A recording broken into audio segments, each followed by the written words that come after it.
Analysis, Logic, and Reason. And as always, thank y'all for joining me today.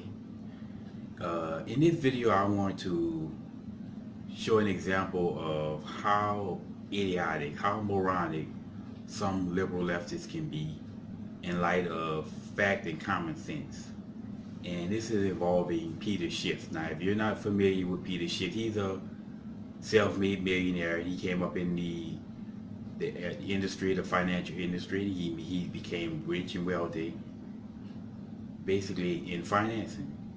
And he's also known for giving interviews and being on panels and discussing issues of finances in lieu of government intervention, government policy. Now this video that I'll put a link in the description, he was at an Occupy Wall Street rally, and he was representing the 1%ers, and really he's like the 1% of 1%ers, but he was there representing the 1%ers, and he was basically trying to educate some of the people there on economic facts.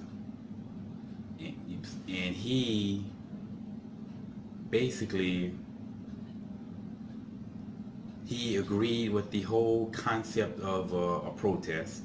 He did agree with that, but what he disagreed with them protesting Wall Street, and he kept telling them, hey, you shouldn't be protesting Wall Street. What you should be protesting is Pennsylvania Avenue. You should be protesting congressmen, government.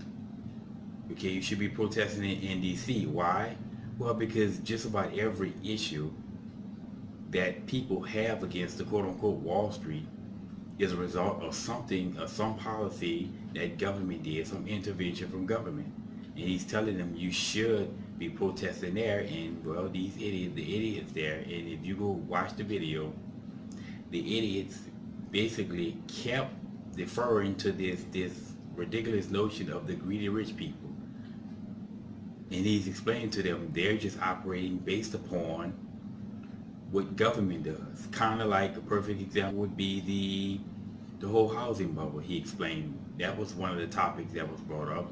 And I seriously doubt any of those people there really understand what happened with the housing bubble. I don't think they have any understanding other than it was a housing bubble and it was the rich white people's fault. But the whole housing bubble was surrounded by the liberal idea that where everybody should have home ownership, and it's an American dream, And this happened because of Bill Clinton with the expand of the community reinvestment. He felt that everybody should have home ownership. And it's a liberal emotional point that's not based in any fact.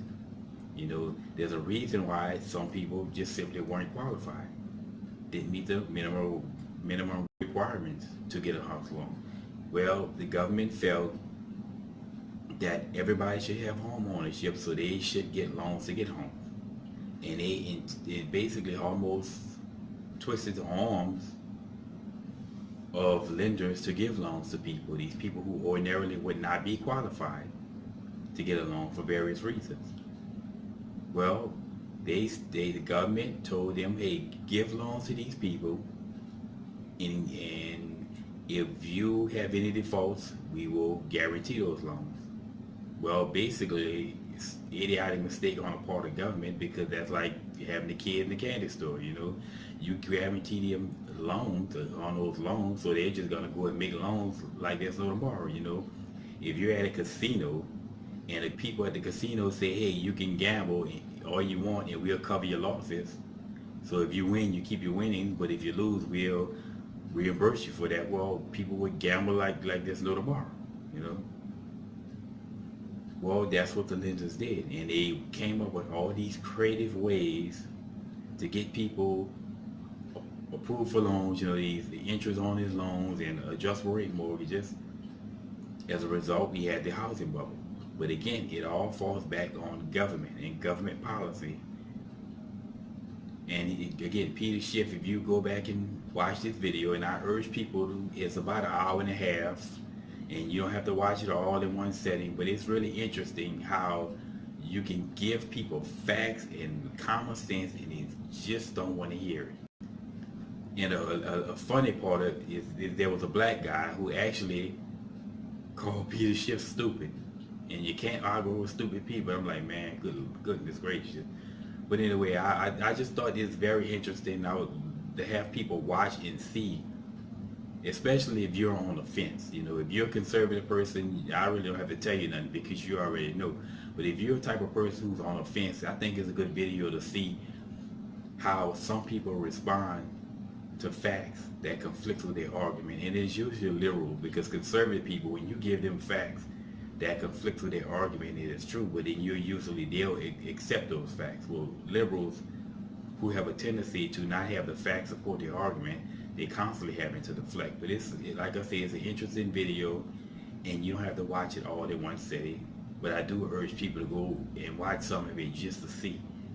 And you know, you can get some of the economic facts that he taught in his video, and often you can use those to respond to these mindless leftists. But anyway, y'all, and as always, until next time.